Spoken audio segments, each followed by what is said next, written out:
Half a year ago, I found out about my husband's affair and have been playing it cool ever since. I'm about ready to get my revenge and file for divorce. Ever since half a year ago, my husband's cliché behaviors started becoming more noticeable.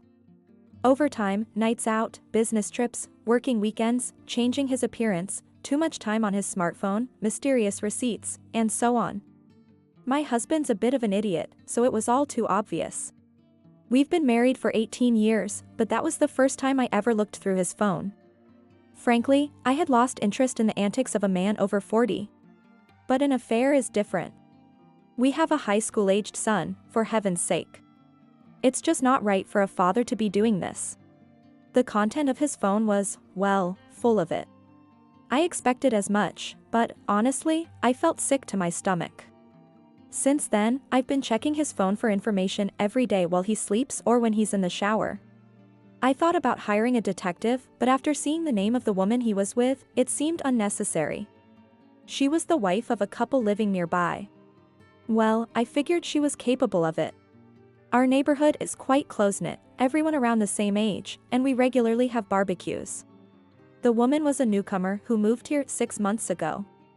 At the first gathering she attended, she came in an overly sexy outfit, revealing too much cleavage. All the men were practically drooling over her, stretching their necks as if they could extend all the way to Brazil. Her husband tried to discreetly warn her, but she reveled in the attention from the men, ignoring her husband's advice. Well, they were a younger couple without kids, and frankly, I was more disgusted by the lecherous men than by her. But before long, my husband and she became an affair couple. Surprisingly, there were no incriminating photos on my husband's phone. Maybe they were being cautious because it was a double affair. That's why it took half a year. But eventually, I got the evidence without needing a professional. Because my husband started bringing her home. The other woman seems to be in her late 20s. I travel occasionally for work, and my son often comes home late from his part-time job, so yes, it was entirely possible for my husband to bring her over. She seemed to crave attention and appeared to enjoy the thrill. Our current home originally belonged to my grandparents, and a few years ago, my parents paid for a significant renovation. Despite it being funded by my family, my husband acted as if he could do anything he wanted, adding various features to create his dream house. Though he has good taste, which is why I left most decisions to him. But still, the fact remains that the house and the renovation costs were all tied to my family. And yet, there he was, bragging to his mistress, "Welcome to my proud castle. Let's do it in every room. Let's conquer every space. This is our castle of love." And she was all for it. That sounds fun. Idiots, both of them. I screamed, "Thank you," because I was finally able to break free from the frustrating days when I was so close to getting conclusive evidence. Excited, I ran to the store to buy a small camera. From there, I started feigning business trips and overtime to lure them into our love castle. They took advantage of my and my son's absence to have sex all over the house. Living like nothing happened in that house was utterly distasteful, but I gathered more than enough evidence, and even my son found out, so I decided it was time to end it. My son found out because he saw me setting up the cameras. But apparently, he had already suspected something. "Dad's having an affair, isn't he?" he asked.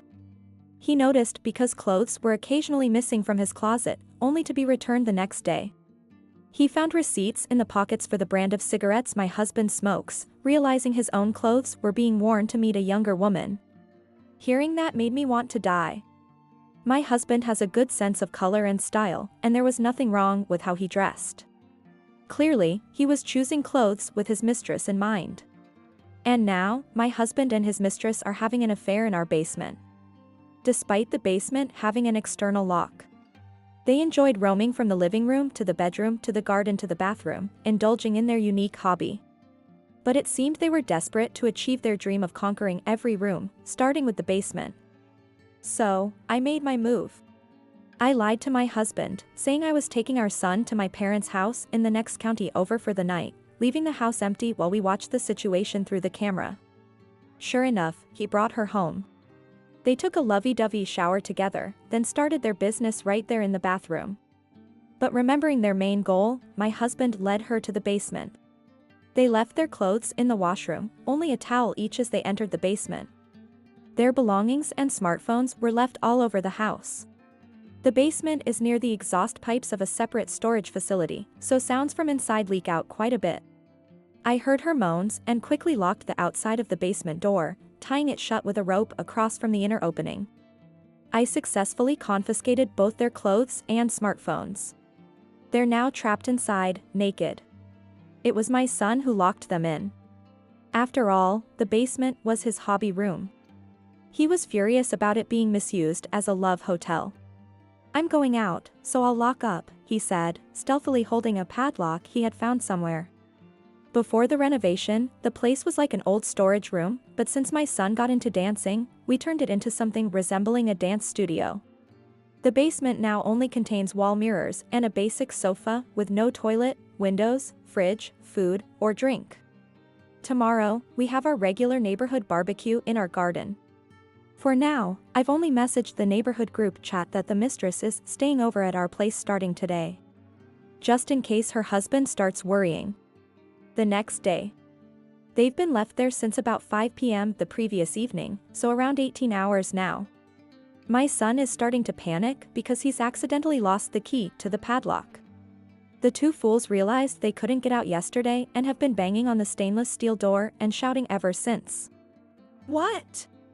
It won't open." "Huh? Why not? Try pushing it." "No, this one pulls open." "You're kidding, right? Do you hear that clicking? What is that sound? Were we locked in? Oh no. Please open up.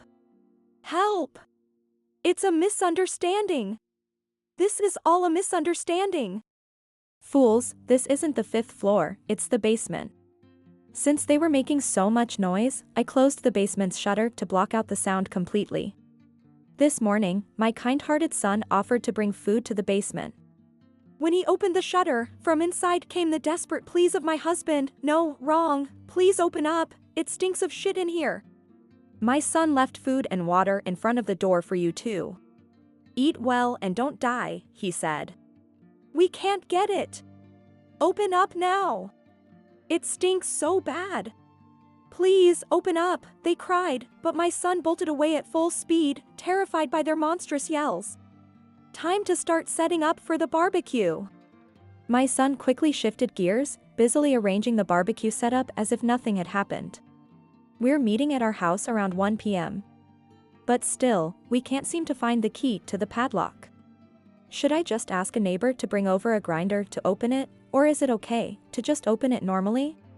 My son suspects that the creatures lurking in the basement might actually be some kind of foul-smelling monsters. Are monsters also subject to exorcism? I doubt purifying salt would be effective against them. I'm planning to hold onto a green piece of paper, a divorce petition, as a kind of talisman, just in case. Since they've been left alone for so long, it's assumed that the monsters have turned into sex-driven demons. And their special skill seems to be shitting. Defending against their foul stench requires a mask. If only there was a lawyer skilled in exorcisms, they might be able to handle it, right? Exposing them in front of a crowd might make them shrink rapidly, reducing their attacking power. While I was mulling over how to deal with the monster extermination, my in-laws showed up unannounced. Their house is actually pretty close to ours. I had received a message from them the day before, saying to come and pick up some watermelons, so I had stopped by their place. On my way out, I casually mentioned, "Your son is having an affair with a neighbor's wife." Well, actually, it was more like, "Your son has been locking himself in the basement with the neighbor's wife until they shit themselves," but I just conveyed the simple fact of the affair without going into details. My father-in-law kept asking loudly, "What? Affair? What are you talking about?" even though he heard me perfectly well, so I just ignored him and left. But he must have been concerned, because he came storming over the next day, breathing heavily. "Tell me more about what you said yesterday. Where is he?" My son and I exchanged glances, and he gave me a look as if to say, "Just spill it." Just as I was about to tell everything, my father-in-law started sniffing around. "What's that smell? What is it?" I couldn't help but laugh. The smell was reaching all the way to the front door, beyond the shutter. How much had they pooped? My son couldn't help but burst out laughing, so I just said it. Your son has been locked in the basement with the neighbor's wife. Then, my mother-in-law leaned against the wall, clutching her forehead in a daze like in a drama, while my father-in-law turned pale and dashed towards the basement. My son and I rushed after him in panic, leaving my mother-in-law behind. "Is my son in there?" my father-in-law asked, pointing at the shutter. As I opened the shutter for him, a horrendous stench billowed out. "Ugh. It stinks." It hadn't even been 24 hours, but what had they eaten to produce such a smell? We hadn't even opened the basement door yet.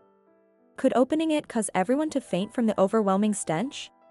Faced with a basement sealed with an exceptionally foul odor, everyone hesitated. My mother-in-law arrived late, repeating, "It stinks. It stinks," in shock. In a hurry, my son brought masks from the entrance for everyone. "Good job, son." Then, sensing someone outside, the two monsters inside started to make a commotion again. "Ah. Open up! We're going to die in here. This is imprisonment. What you're doing is a crime. Open up quickly," they screamed. Crime? Oh. Whose house is this again? Isn't this my room? Just locking my own room, and that's imprisonment? But isn't this a legal entry? Poor me, having my room used for shitting. Oh. Can't seem to find the key for the padlock? Padlock? You're kidding, right? Ah. What do we do? The barbecue is starting soon. Everyone from the neighborhood will be here soon. Is there really no key? Then we can't open it, my father-in-law, unwittingly making the monsters inside tremble. Come on, hurry up and find it. Open it quickly. This is bad, the husband is coming. Are we going to be killed? Maybe we should just hide here instead. No way. It's too smelly, I'd die. Then what do you suggest we do? Whispering among themselves, the monsters are having a conversation, but everything is leaking out. This is hopeless. We have no choice but to break the lock. Break it? Oh. I remember, the guy she's having an affair with works at a company that rents out machinery and tools. I'll call him right now. No. Stop. Don't call. Please. Ah. Hello? Have you left home yet? Oh, good. Do you by any chance have a tool that can break a padlock? You do? Could you bring it when you come later? Yes. Thank you so much. You're a lifesaver. Oh. No, your wife has been enjoying herself at our place since yesterday, so no worries. Yes, see you later then. It's over. He has the tools? Oh, what a relief. Dad, the woman you're seeing will be out soon, so please wait for us. Caught between the highest quality of mockery from her son and the incoherent screams of the mistress, we breathed a sigh of relief and waited for the arrival of the mistress's husband. A few minutes later, the mistress's husband arrived, clutching a grinder firmly in his hand. Following the mistress's husband, the gang planned for today's barbecue began to gather one after the other. Ew. What a stench. The children pinched their noses at the foul smell emanating from the basement. Go play in the backyard pool, everyone. Saying this, she managed to evacuate the children to the garden with one adult accompanying them. Here's the tool you mentioned. Where's my wife? Thank goodness you asked, your foolish wife is right here. But of course, that was not said. Your wife has been down in this basement with my husband since yesterday. Our son lost the key to this padlock, so we thought of breaking it open. Thank you so much for bringing it over. The words made the husband's eyebrows twitch, more or less guessing the situation. Until just now, they were shouting to open the door, but at that moment, the monsters inside were incredibly quiet. They must have realized that whether they come out or not, it's hell either way. So I just need to break this lock, right? Yes, could you please? Understood. Ugh. But what is this smell? That would be the smell of my husband and your wife's excrement, I believe. Somewhere, a deflated laugh could be heard. Before long, more than 10 neighbors had gathered in front of the basement door. The husband, lifting the disc grinder casually, approached the padlock. The crowd watched, holding their breath. The son seemed to find the surreal scene particularly amusing, struggling to contain his laughter alone. But one must not laugh. The husband's heartbeat must be well over 200 by now. Then, I'll break it now. As the husband spoke, a loud metallic noise rang out, and in an instant, the broken padlock fell to the ground. The rope tied to the handrail was removed, and the external lock was slowly unlocked. Blarg. Cough, cough. The smell. As soon as the door opened, the air trapped in the basement was released, assaulting the noses of those outside. And finally, the monsters appeared. The once white towels had turned brown, wrapped around their bodies. Wouldn't it be far better to come out naked than to wrap a towel used for wiping your behind around yourself? But they chose to cover their nakedness. As the monstrous figures emerged, step by step, the nosy neighbors gradually retreated in proportion. From between the gaps of the monsters, heaps of poop greeted us in the corner of the basement. Ah. I remembered. The day before being locked up, my husband had eaten a large serving of garlic-heavy noodles. It's you. Did you do this? You. I was framed by this woman. Call the police right now. Ugh. Don't come near me. You stink. Let's talk after you've bathed. But, using the bathroom is a bit. Everybody. Please move aside. Turning around, the son was aiming a car wash hose at my husband and his mistress. Take this and that and that. Ah. Ah. The son, wielding the hose with the greatest pressure, sprayed the monsters. Towels blown away by the water pressure. Monsters, now naked. Ouch! Cold! Embarrassing! Don't look! Close your eyes! Stop it! Please. While the son was cleansing the monsters, I, ever so kind, ran to get bath towels from the house. Monsters, thoroughly tormented by the sun with the focus on their buttocks. Just as they got a bit cleaner, I threw the warm towels over them, bringing tears to their eyes. Monsters, now covering their bare skin with towels, each clung to me and the husband. It's a misunderstanding, I just entered the basement out of curiosity. Enough with the lies. This is the time to fully utilize a woman's weapons. Liar. Sob. To think you'd have sex and defecate in my son's dream room. Ugh. Sob. Amidst the tears, I played the tragic heroine, earning a heap of sympathy from those around me. That's a natural bodily function.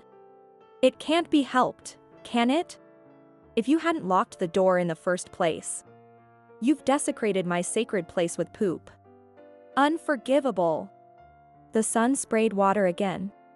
Meanwhile, the mistress was also trying to sweet-talk the husband with incomprehensible words. I was just touring your husband's house. Then suddenly, the door got locked.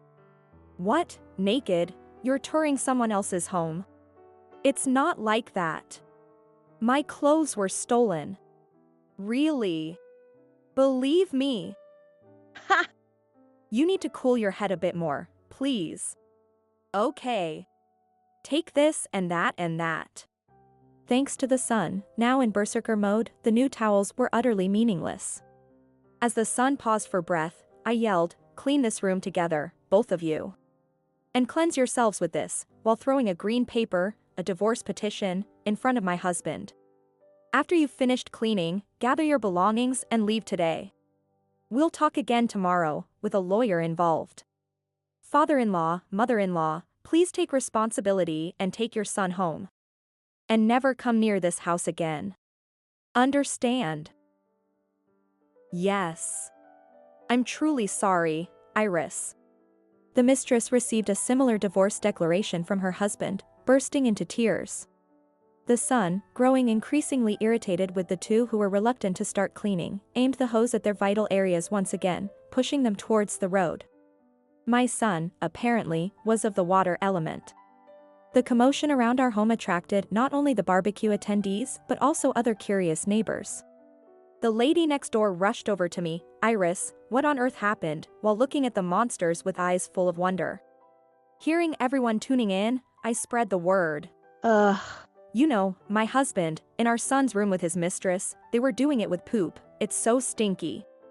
I never knew they had such a hobby. Married people, smearing poop on each other for excitement. The ladies all went, "Oh my, what a thing."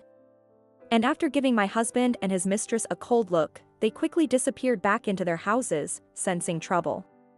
Now, I can't wait to see how far and wide this grand rumor will spread, freely flying around the neighborhood. After the two cleaned the basement, we enjoyed a barbecue in the garden. Even after cleaning, the smell didn't go away, so we eventually had to call a professional cleaning service to not only clean the basement but also all the rooms where they had been having rampant sex. We charged both my husband and his mistress for the emotional distress and the cleaning fees. The divorce with my husband was finalized.